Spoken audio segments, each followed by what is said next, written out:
we spoke about in episode 1, and how those girls relate to our couple, the monsters of Ecatepec. As we know, our couple opened a business where they sold clothing, perfume, and cell phones. It consisted of bringing in customers through the verbal and poster advertisements. The advertisement would include job offerings in their home or offers of cheap clothing. However, what does this have to do with the girls? Any suggestions? I think they would probably lure the girls in who were looking for maybe a quick job to get some money or something like that. Yeah, kidnapping maybe, who knows.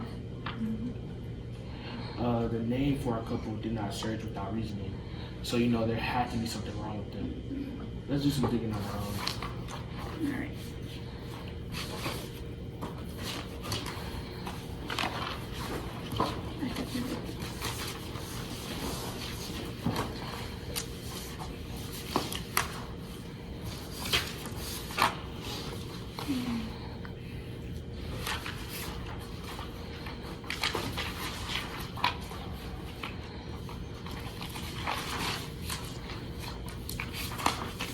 This is pretty bad stuff right here.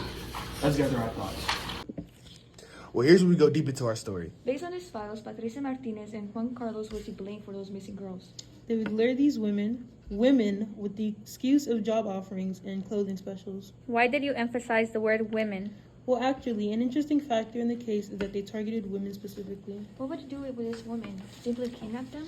Well, as I can see here, in a way, yes, it was kidnapping, but their motive was deeper than that. Oh my gosh.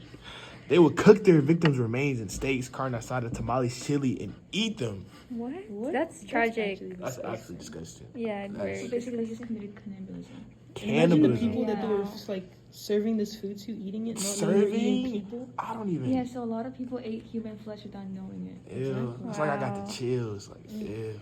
And Well- they also, when they ate when they ate human flesh, right? Those people could have been victims of they could be family of the victims. Oh. That's actually crazy. Okay. Patricia's part in this was that she was in charge of cooking the bodies. Patricia Martinez's job was to trick the victims into coming into their home. As for Juan Carlos Hernandez's job was to immobilize these victims, utilizing martial arts style joint locking techniques and knives to cut them open. However, nobody was aware of any of these acts. What motives will you even need to do all those things? Their childhood. Yeah, their childhood. Like we said, Juan, he went through a lot as a child. His mom, I think that's what led him to Yeah. hate women. really, Because Because me personally, I'm not saying I would do the same thing, but I can understand kind of like how he just doesn't like women. As far as for his wife, we both know that we all know she was traumatized too. But I think for any sane person to be able to watch this and go with it, they both were mentally unstable. So I feel like they're just not right in the head. So there really is no clear motive. Because you're eating Right. humans. Who does that? Right. So their actions are not justified at all, but So these missing girls were regular customers for Patricia and Juan Carlos, which made it easier for them to lure. Suspicion started to grow after many girls were starting to go missing in the same neighborhood. the mothers of Arlette, Evelyn, and Nancy got together to try to find them. What they found on their phone was an interesting lead. The mothers found that all three missing women had Martinez's number on their phone records. This was then taken to the police. Okay, so let's summarize what we talked about in these episodes. As we know, Juan Hernandez was basically molested by his mom and had to watch his mom do sexual things with other men at the age of 6. And we also know that Patricia was also traumatized at a very young age, and which ended up leading her going into prostitution as an adult. So how did they meet? They met at the restaurant where Juan went to often, and Patricia was waitressing.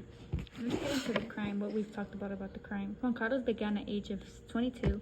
Patricia would lure these women for products. Juan Carlos would actually kill these women. Patricia would cook them up for Juan Carlos to eat them. Some flesh was for their pets, and they carried remains in different ways. Their fridge was full of body remains, and places were filled with bodies and cement. How did the suspicions grow? The mothers of Arlette, Samantha, and Evelyn grew suspicious when all the women's call logs had the same number, which is Patricia's, in the recents, and then they notified authorities.